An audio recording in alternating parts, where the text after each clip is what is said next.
Greetings and welcome to the dividing line. Here we are, first time out of the Valley of the Sun. I am up in, I guess this is sort of northern Arizona. It's sort of middle Arizona, really, if you look at a map. But Arizonans divide Arizona along what's called the Mogollon Rim. And anything north of the Mogollon Rim is sort of the high country. And so that's sort of northern Arizona, sort of, maybe. Arizona's a big state. I mean, you can find anything. Beautiful, Monument Valley, beautiful, beautiful place. Grand Canyon, I love Arizona. You may.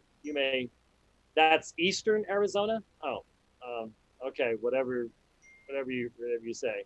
You are in northern Arizona. Okay. People in Flagstaff and a few other places might argue with that particular argumentation, but be that as it may. Anyways, here we are.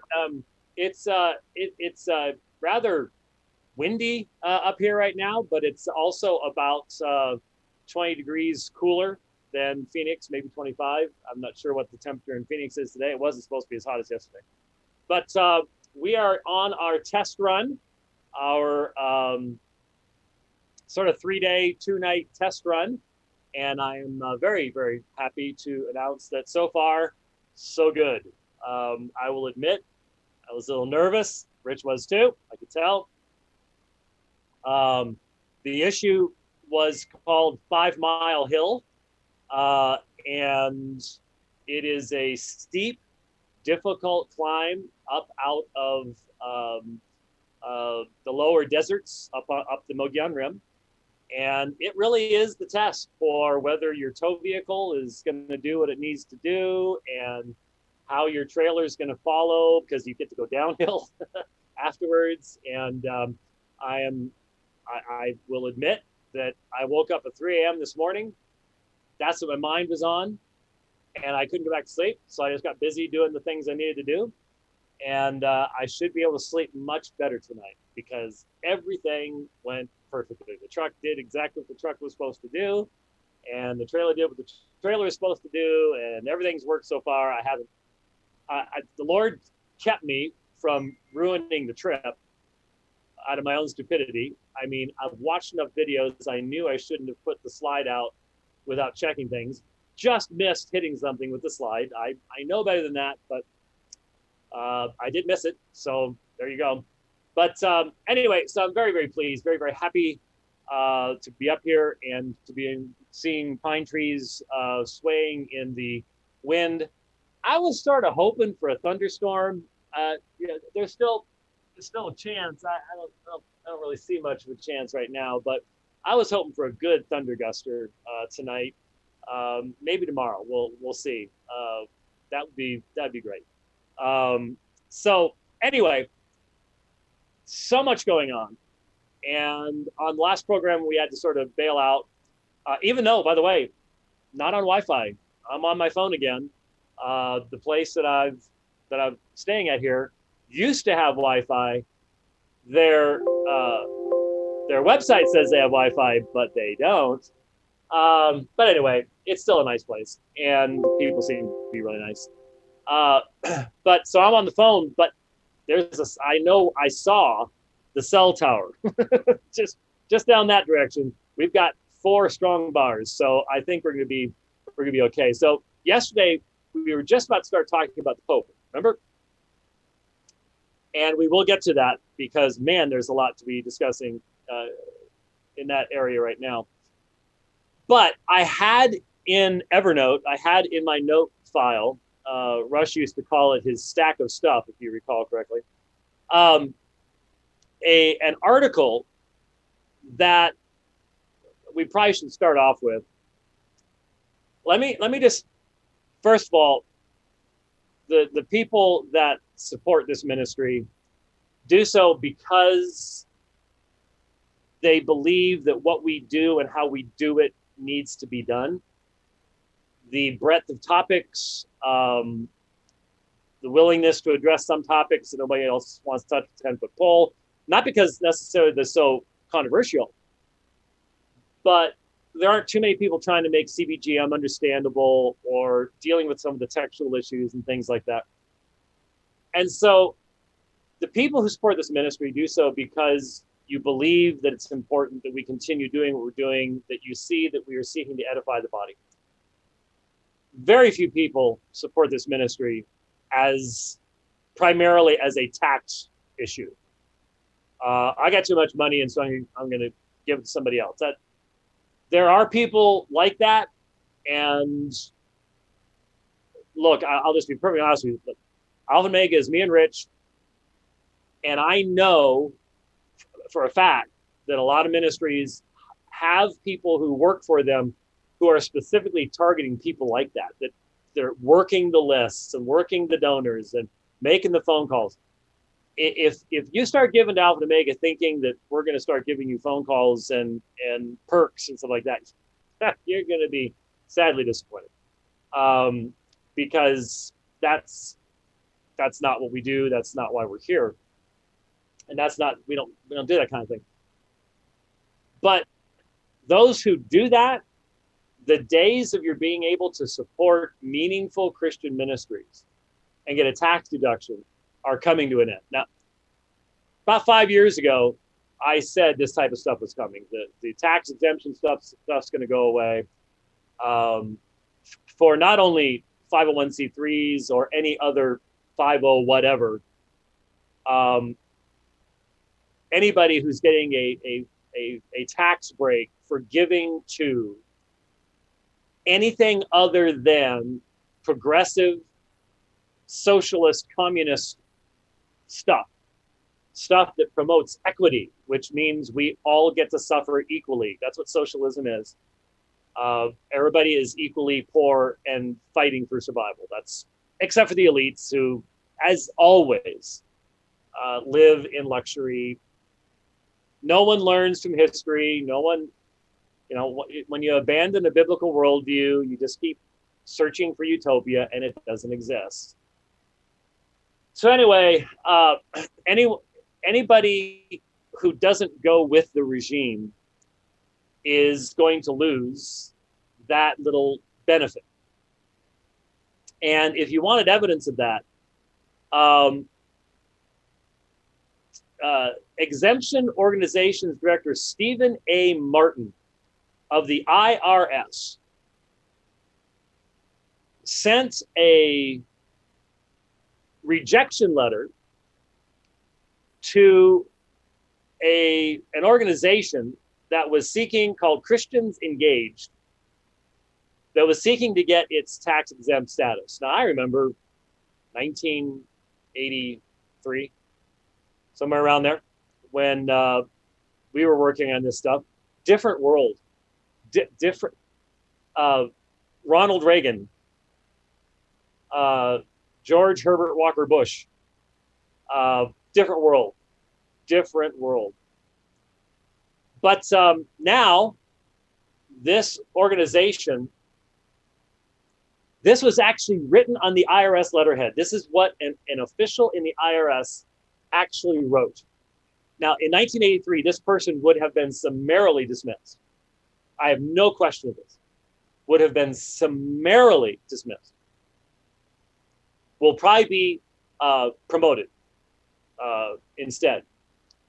Here's what he wrote as part of the rejection letter. Specifically, you educate Christians on what the Bible says in areas where they can be instrumental, including the areas of sanctity of life, the definition of marriage, biblical justice, freedom of speech, defense and borders and immigration, U.S. and Israel relations. The Bible teachings are typically affiliated with the Republican Party and candidates. This disqualifies you from exemption under IRS Section 501c3. Now, obviously, and when I first read this days ago, I threw it in here, and at first you look at it and you go, yeah, well, called that one. It's coming. I mean, obviously, there's going to be a lawsuit on this one. Maybe it might get overturned, but look, we are now in. under a lawless regime. And people need to understand, we used to, as the American people, and I'm speaking to Americans here, sorry you're outside the US, but you're probably having the same situation, just different names and different organizations. We emphasized that we needed to be a nation of laws, not a nation of men. This came from the Christian worldview. When you read the Mosaic Code, we are told that a judge is to judge justly and according to the law, and is not to look to the social status or power of the people who are coming before him in a dispute in the law. So if a rich person and a poor person come before a judge, the issue is the law, not who the men are. The law in its intent, the law in its consistency, that is the only way that you can create consistency from one generation to the next. That's the only way you can create a consistent society. Of course, most people in the West today don't know what a consistent society is. The only consistency in Western society today is decay, change, crumbling at the very foundation, always being described as progress. But, you know, I shouldn't. Okay. I was going to tell a really funny story thanks to something that a friend of mine and my wife did. Lucy and Desi, remember Lucy and Desi? They did a movie called The Long, Long Trailer. And it was about a travel trailer that this couple buys for their honeymoon. And it's hilarious. And there's this one scene where they must have shot it in Arizona, because they're on this single lane road going up like 25% grades. And that's what they sent to me the night before I went on this trip. And I was really appreciative of them doing that. But the whole thing, the whole thing was, back in those days, I was struck as I listened to the dialogue of the acceptance of the male-female relationship. So different than what you have today. There's been a radical change. And people today look back at that, and it strikes them that I'm old enough to remember when people thought like that and lived like that. But people today, they don't know what to do if things aren't changing immediately. Anyway, the point is, to be a nation of law allows consistency from generation to generation. You can pass on your values. You can pass on what makes your nation great. Because when you make a nation, isn't that what you're going for? Is to make a great nation? Not a mediocre nation, not a bad nation, but a nation that is great. And hence you want to pass on the values that you have in that nation. That's not the younger generation now. You know, we have all volunteer military. Why would anyone volunteer for the military today? I mean, outside of getting free college or something, when you get done or something. Once college is made free for everybody, which isn't free for anybody then, why would anyone even bother? Why I don't understand. The current and soon to be fully understood and recognized military collapse in the United States is going to completely change the world order, and not for the good. Not for the good. Liberty, freedom, wow. Hope we enjoyed it. Only one way to get it back, but we can talk about that later. Anyway, the point is, listen to this IRS person speaking and recognize no church, no Christian organization of any kind could ever be a nonprofit under this man's thinking. And you know that any organization that promotes anti-biblical concepts, promotes abortion. Can you imagine this guy saying, well, you're going to be promoting abortion, and that's those are values primarily associated with the Democratic Party, and so you can't have 501c3. That ain't happening, and we all know that's not happening. The hypocrisy, the injustice, all this talk about justice is creating a whole lot of injustice. Real injustice, injustice in the real world, where words have meaning and can communicate meaning past just between here and here. So I could hope that because of the public exposure that this story is getting, that this organization will be able to get what by the Constitution and by law it should get. But what you have here is an example of the transition from a nation of law to a nation of men. Because here's a man, this particular IRS individual, and he has decided to take things into his own hands.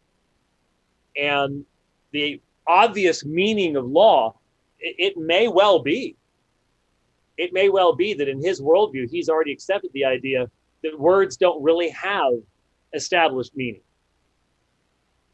And so he's free to interpret the statutes so as to promote equity, whatever that means, so as to get rid of whiteness and white supremacy, whatever that means. You become a nation of men, no longer a nation of law. And obviously, bad law was never what you wanted. But it's pure anarchy when you abandon a nation of law and become a nation of men. And what happens is the strongest men rise to the top and then dominate over all others, and you have totalitarianism and everything we've seen in history. It's right there in front of us if we will but notice these things. So will they get their 501c3? I don't know. But like I said, in some times in the past, I always said, oh yeah, sure, this could be overturned. I don't know. The Biden regime is just lawless.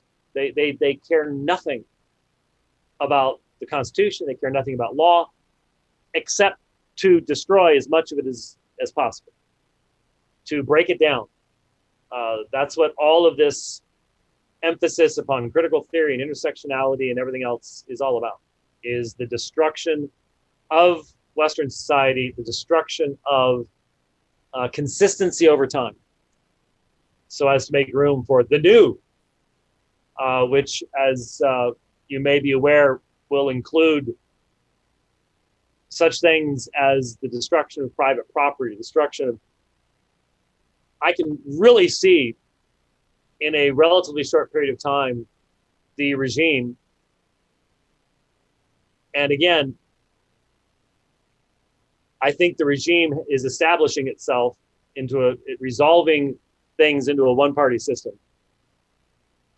so that it doesn't matter what people vote, what people actually vote. They know how to run the system now.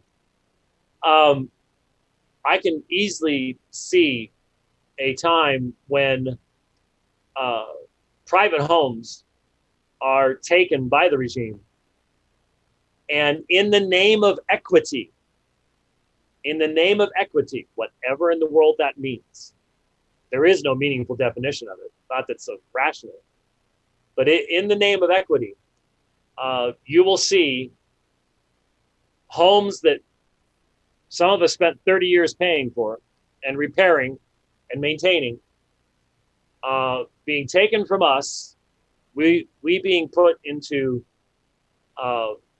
minimally survivable public housing, and those homes being given to those who are part of the movement.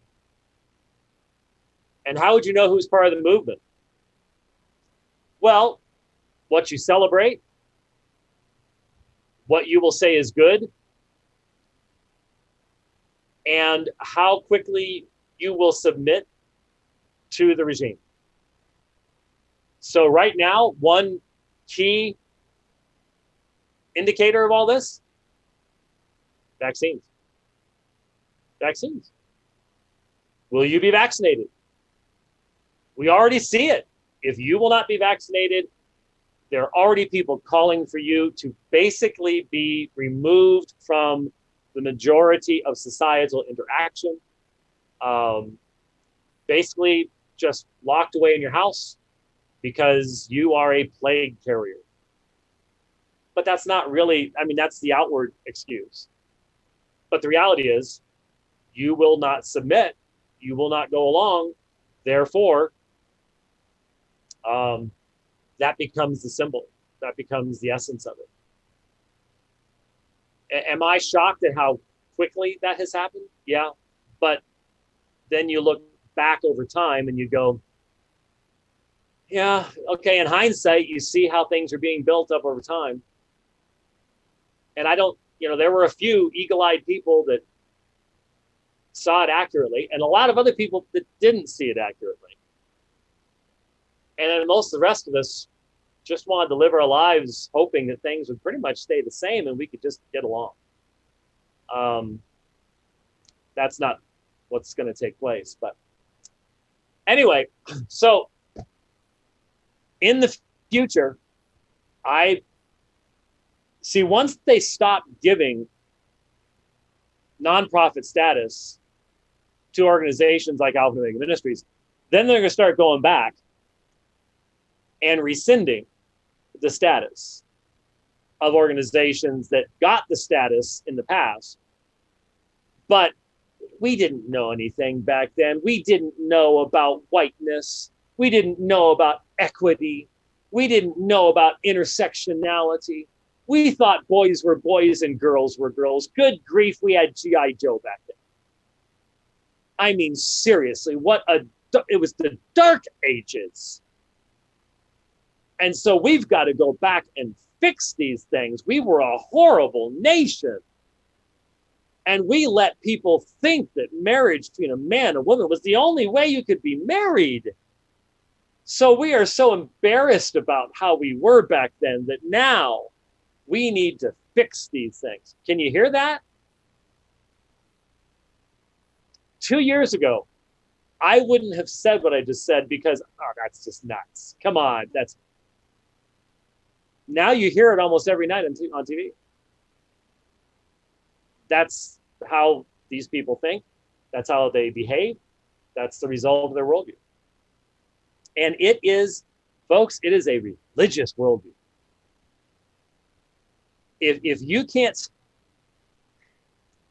have you been watching the promotional ads for the vaccines?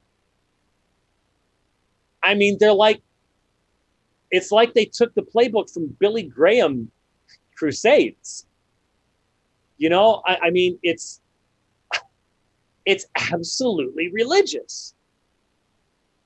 It is belonging, and it is freedom, and it's redemption. It's a sacrament of belonging to the greater group. And oh my goodness, it's disgusting.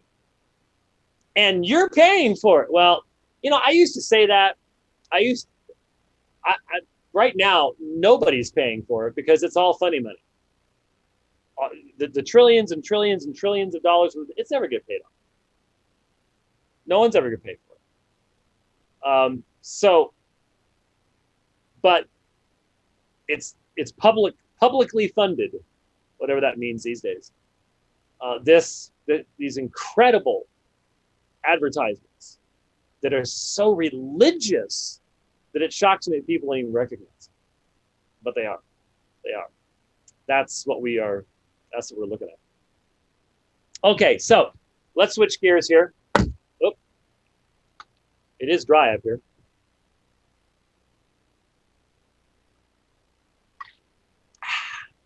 That stuff's still good.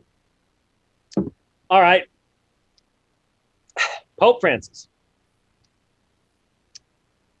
Pope Francis. Now, this ministry started during the very lengthy and stable pontificate of John Paul II.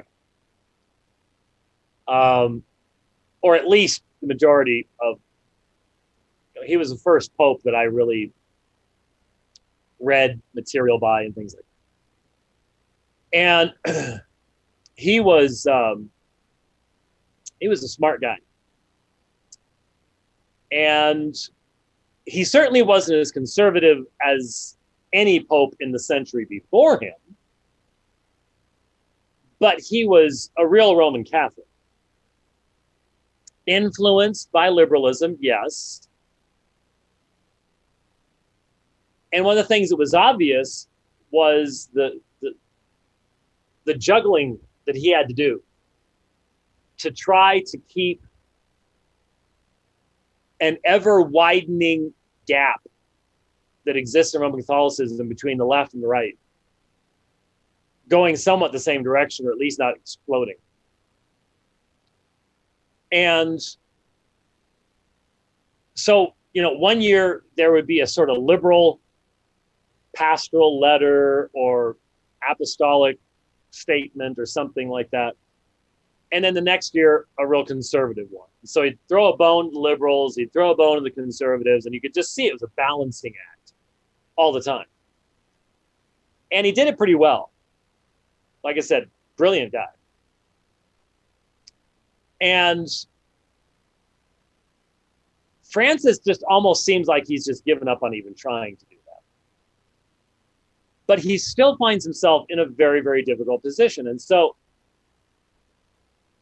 he tries to avoid using quote unquote apostolic authority, because I don't think he really honestly feels like he really possesses it in any, not in the way that bishops of Rome used to think that they had authority from on high. His liberalism is so deep that it reminds me of when I was in seminary at Fuller, listening to professors who, on the one hand, would say things that sounded very much like what I believed, and then 5 minutes later, it would become very clear to me that they didn't really believe what I believed. And I had to come to understand that incoherence within the left, within liberalism, that they continue to want to use the language of the great tradition of the past, but without the worldview that gave definition to the words. And so that's where Francis is. He's a liberation theologian. He's a Marxist. And yet he's in Rome. And so he says things like about homosexuals, who am I to judge? And all of us sitting going, all of your predecessors thought that they were the very ones who had to do that. At least for 1,000 years or so. So what do you mean, who are you to judge? Ain't that your job? I mean, you claim it. We don't think you actually have that authority, but you claim it.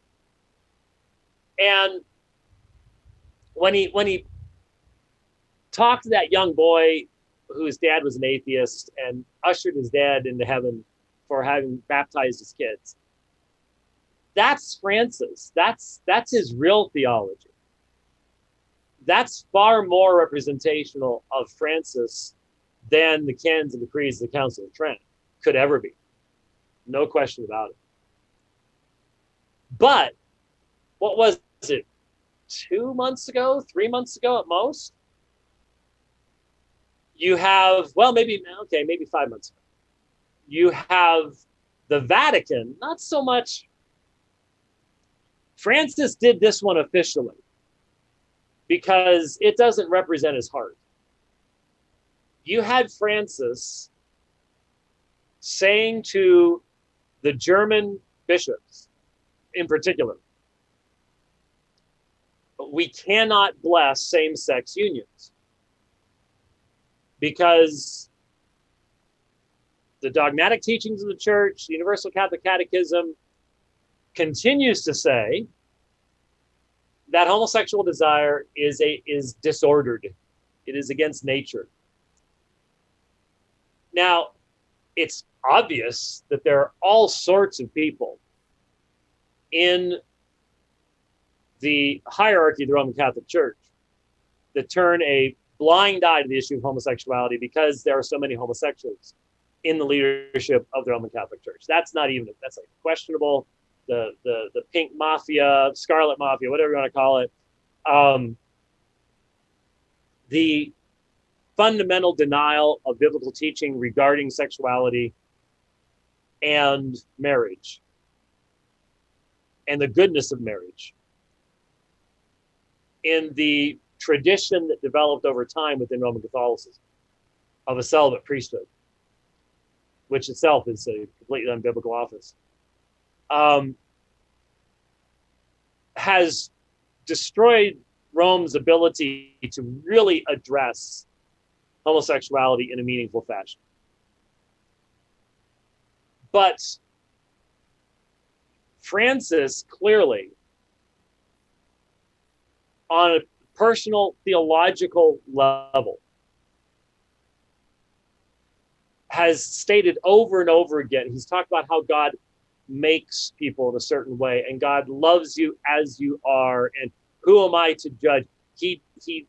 There is a vast chasm between what had been the worldview foundation within Roman Catholicism that allowed a meaningful statement to be made about homosexuality, that allowed, even from a natural law perspective, for there to be something in regards to an understanding of the created order. Enough biblical truth fighting its way through the incrustation of tradition to say what needed to be said. But that's breaking down.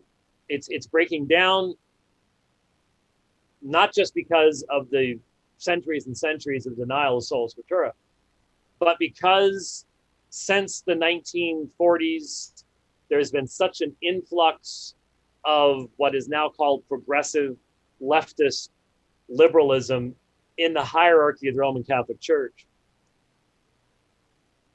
that the foundations for even understanding Rome's claims of authority have been fundamentally changed. And I think a number of my Roman Catholic friends might not want to admit this, but you understand exactly what I'm saying. And you've seen it, and it bothers you. Francis has filled the College of Cardinals with like-minded individuals. So if he resigns, if he dies, whatever the situation might be, his successor, in all probability, will continue this trajectory away from any meaningful expression of the historical claims of Rome, at least back to the 1200s, in regards to the primacy of the Roman bishop and the idea of an infallible authority. all of this brought to our attention by the fact that the Vatican told those German bishops, no, you can't bless same-sex marriages. And those German bishops were saying, we're going to do it anyways. There is, in effect, a schism taking place. And some people wondered, well, why didn't Francis just go with what Francis has indicated his beliefs are? Well, that leads us to 3 days ago. I was just heading to bed when I saw a news alert thing. And it was about the Pope and Father Martin. Now, I don't know how many years ago I first ran into the Jesuit writings of Father Martin, but he is a strong advocate of LGBTQ causes within Roman Catholicism, which,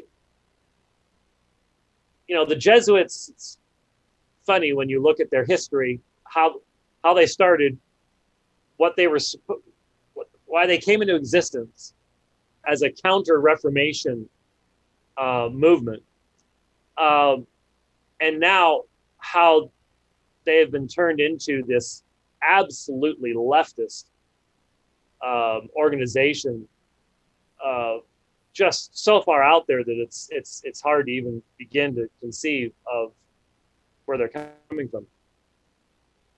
But anyway, everybody knows where Martin stands, and everybody knows that he wants to see a change in the church's teachings in regards to the nature of homosexuality. That would require a repudiation of previous infallible statements, and hence a fundamental reorganization of Rome's claims of authority. But a couple days ago, he releases, my understanding is, a handwritten letter in Spanish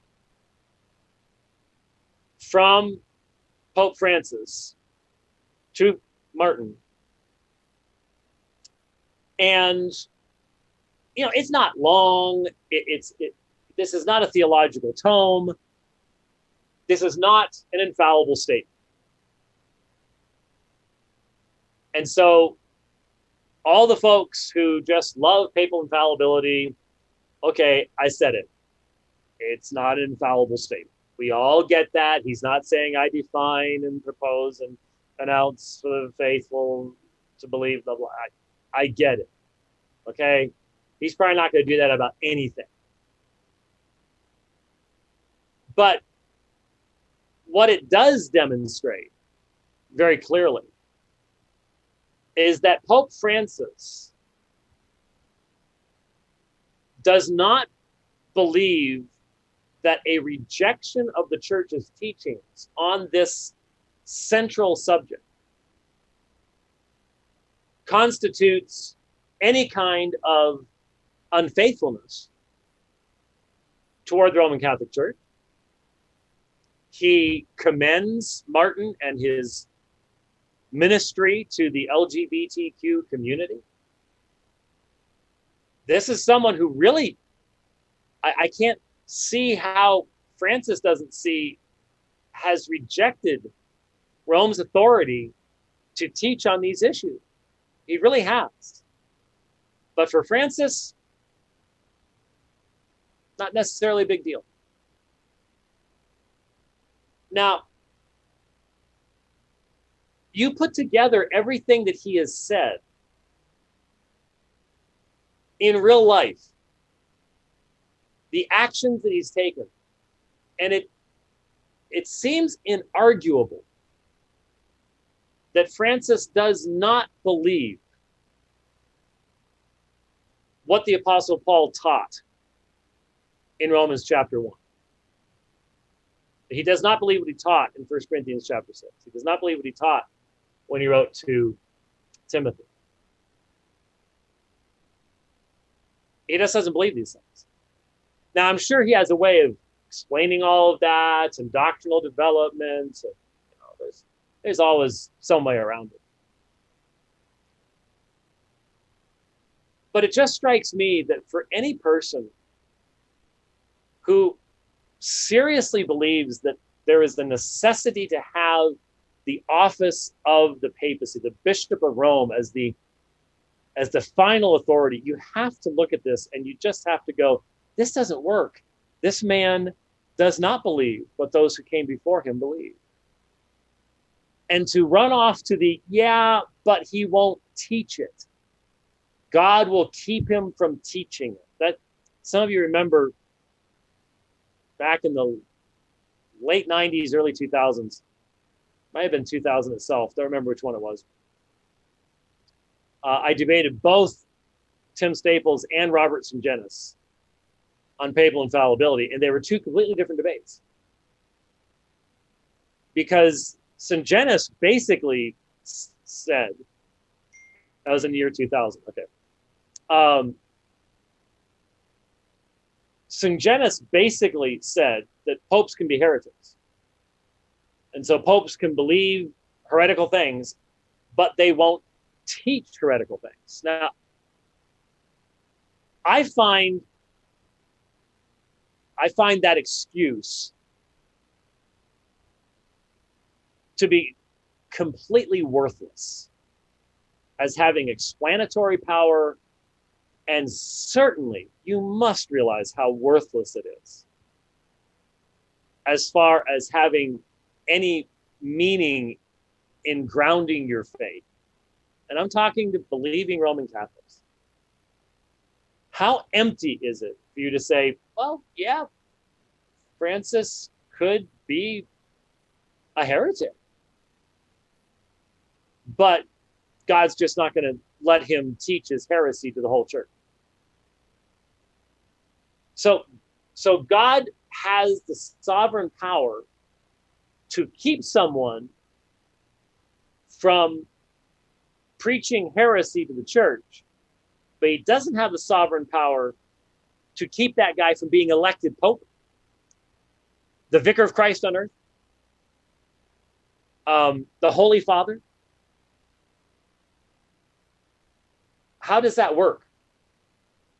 I don't know.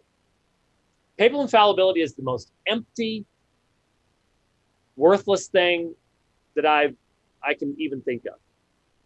Because no matter how you slice it, what it comes down to is the Pope is always infallible except when he's not. That's what it means. Because if the Pope teaches something that later centuries determined was an error, like Honorius did, if the Pope teaches something in error, then he wasn't teaching infallibly. But the point is, during the lifetime of that Pope, no one knows one way or the other. Nobody knows. Francis might be identified as an anti-pope 500 years from now. But you can't know that right now. Can you? You can't. So what good is this system of yours? Because when I first started dealing with Roman Catholics, man, all the time, hey, we've got the Pope. We've got the, because you had a stable, relatively consistent Pope. Now you don't.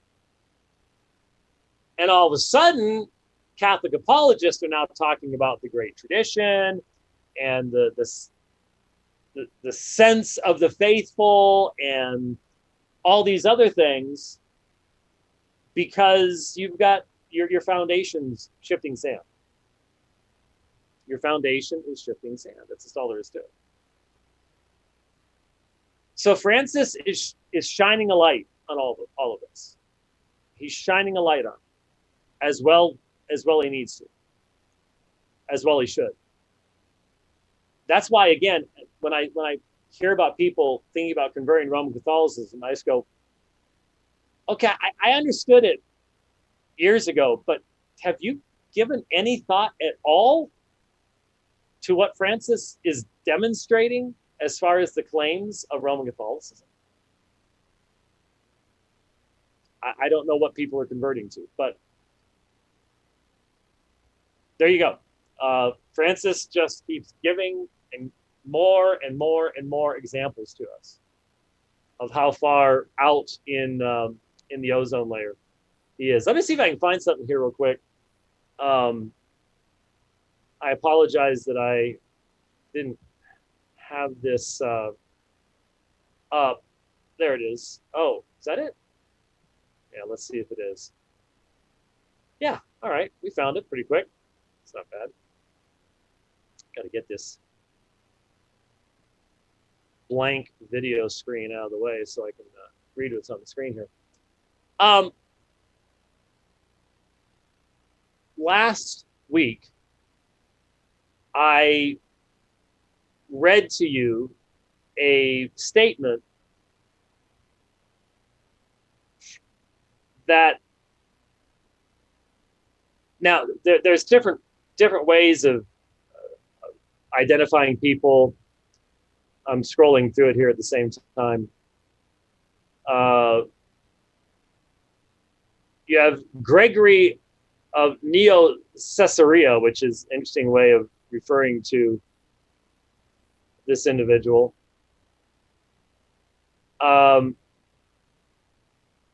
He put together what, let me just read to you from a article here. This is Phronima, volume 31, 2016. Before Gregory was willing to accept his ordination, he demanded that he be allowed to consider the form of a statement of faith to be adopted by the apostolic Christians in Neo-Caesarea.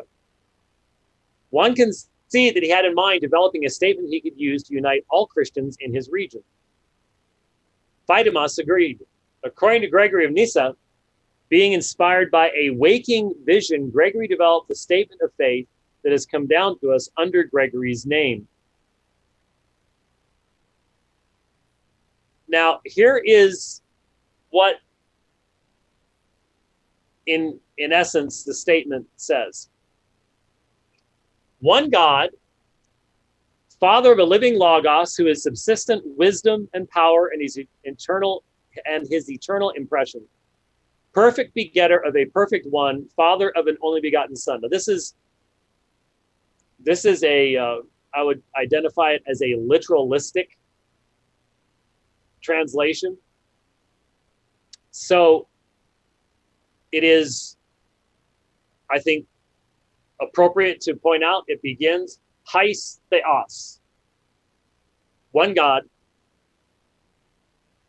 And then the next paragraph begins, Hais Kurios. Hais Theos, Hais Kurios. Now, I asked that portion of my audience that focuses upon these things, and I would encourage all portions of the audience to focus upon this.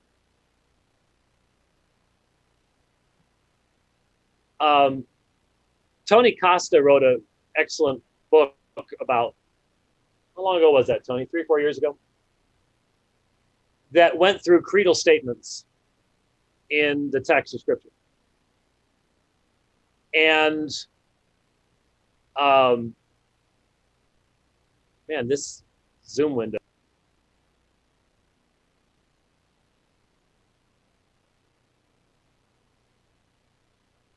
There we go. Okay, don't mute me just because I'm moving the window. Sorry, I'm talking to my computer. I shouldn't do that. Texts in the New Testament that may represent an early creedal statement are extremely important. They're normally in a poetic form, and hence they may not have been a creed. They may have been a hymn. Yeah, Yeah, I know. Um, they may have been, part of the liturgy of the church, things like that, but they're extremely important. One of the most important um, proto-creedal or early creedal statements that we know of is 1 Corinthians chapter 8, verse 6. If you haven't memorized it, may I challenge you to do so. And not just because this is a text, 1 Corinthians 8, 4 through 6, that you have to deal with Mormons about, because Joseph Smith was confused, very confused, about the background of this text and what it was saying and things like that. But beyond that, 1 Corinthians 8, 6. 1 Corinthians 8, 5 says, for even if there are legomenoi theoi, those that are called or named gods, whether in heaven or whether upon earth, just as there are theoi poloi kai kurioi poloi, just as there are gods many and lords many. On this earth, polytheism, idolatry, it's everywhere. So, for even if there are so-called gods, al hemin, but to us, so this is what's called the adversative use of Allah, but to us, hais theos ha pater. Hais, one, theos, God, ha pater, the Father.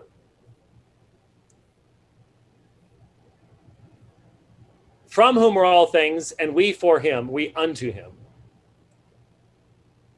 Kai hais kurios, Jesus Christos, and one Lord, Jesus Christ, through whom are all things, and we through him. Now, in the modern printed editions of the Greek New Testament, that's set aside as poetry. So again, fragment of a hymn, creedal statement, whatever it might be. But notice, hais theos ha pater, one God the Father. Hais kurios, Jesus Christos, one Lord, Jesus Christ. So what do you have at the very beginning of Gregory's statement of faith from around 265? Hais theos pater logu zontos. So he's purposefully paralleling the primitive scriptural creedal formula, because his next sentence starts hais kurios, one Lord. So a lot of folks, not having the Old Testament background of the Greek Septuagint, miss the significance of this. What do I mean? When you look back at what is called the Shema. Shema. Hear, O Israel. Yahweh is our God, Yahweh is one. You shall love Yahweh your God with all your heart, with all your soul, with all your might. In the Greek Septuagint, the Bible of the early church, Akue Israel, hear Israel. Kurios hatheos hemon, kurios hais estin. Now, kurios there is representing the tetragrammaton. And I'm going to wait till the next program to talk more about this.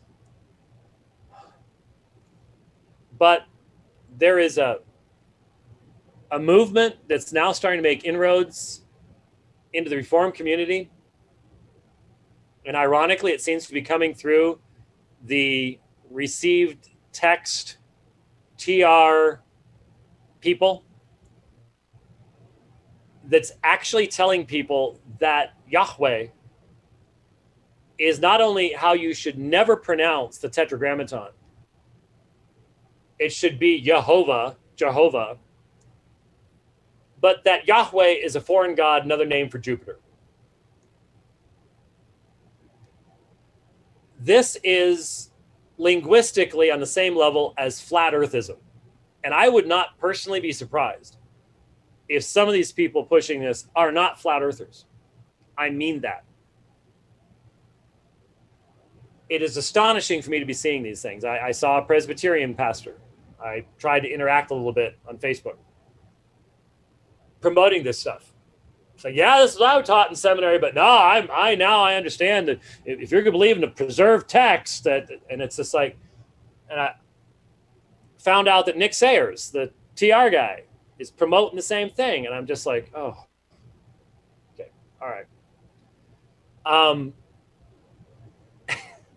And just briefly, this person was actually saying, and then I looked and I discovered no manuscripts have the vowel pointing for Yahweh. All manuscripts have the vowel pointing for Jehovah.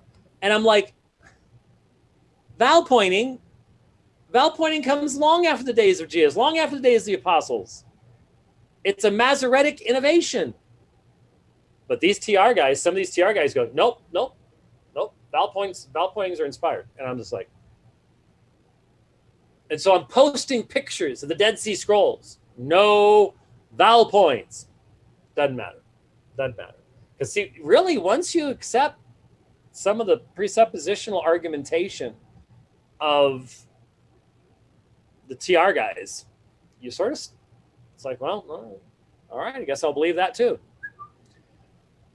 The point is that Yahweh did not have vowel points when it was written. When Jesus read from the scroll of Isaiah, that scroll had no vowel points.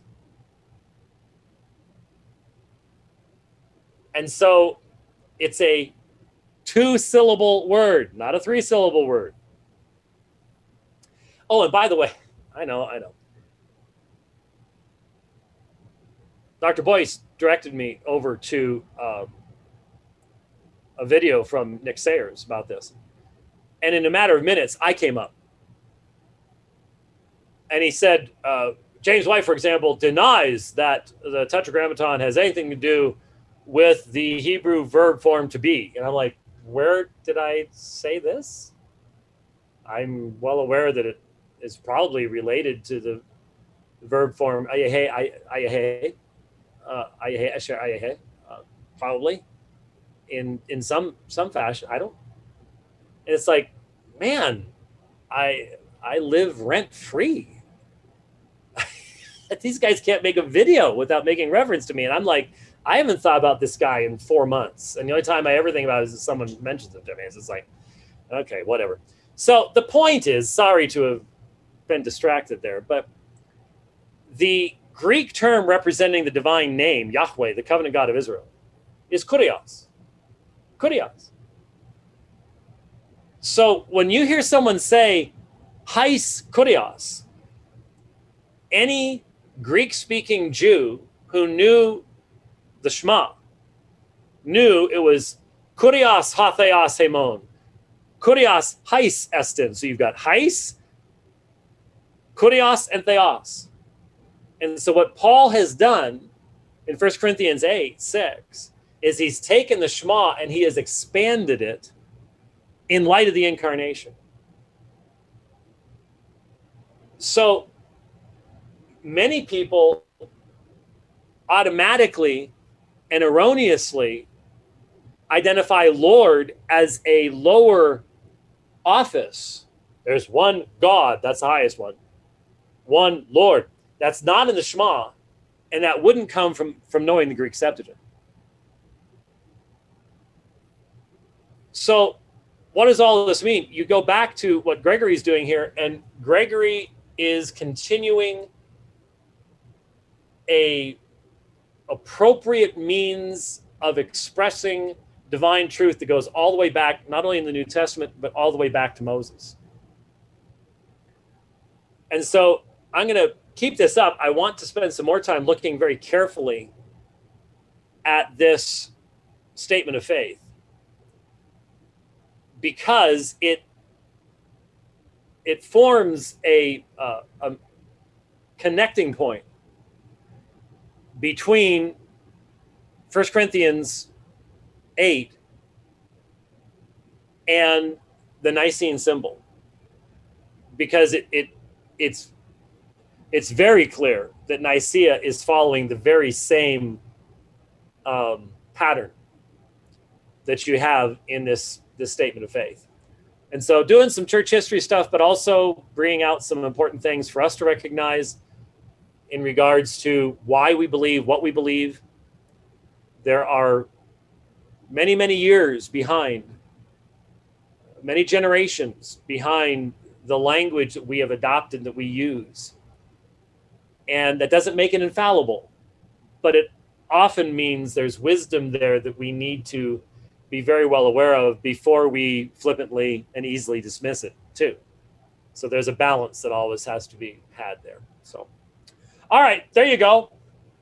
Yeah, no thunderstorms. I'm bummed, but maybe tomorrow. I'm going for a ride tomorrow, so it'll probably wait till I'm coming down the mountain and then rain all over me. That's sort of normally how it works. But I don't know. I think, unless Rich is going to tell me afterwards that you only heard half of what I said, which I think he would have told me about, I think this worked pretty well. And the only thing to keep in mind is our times may be somewhat variable and may change. I was trying for 4:30, had to push it back to 5, my time anyways. Because sometimes I've got to do stuff. So my understanding is, and correct me if I'm wrong here, but my understanding is that if you get our new app, that may be a super duper way, because when you install it, when it asks for permission to give you notifications, this would be a great way for us to keep in touch with you. And I certainly apologize. I have been less than disciplined. That first thing there is Theology Matters. I really need to be doing that more often. I do a lot of that on the program, but I need to be doing that more often. Quick snippet things that I want to get out there. And if you install this, and my assumption is that you will not only get a notification regarding when the dividing line is going to be on, but hopefully you would also get a notification when a new Theology Matters is posted. If that's not the way it is right now, hopefully we can make it that way.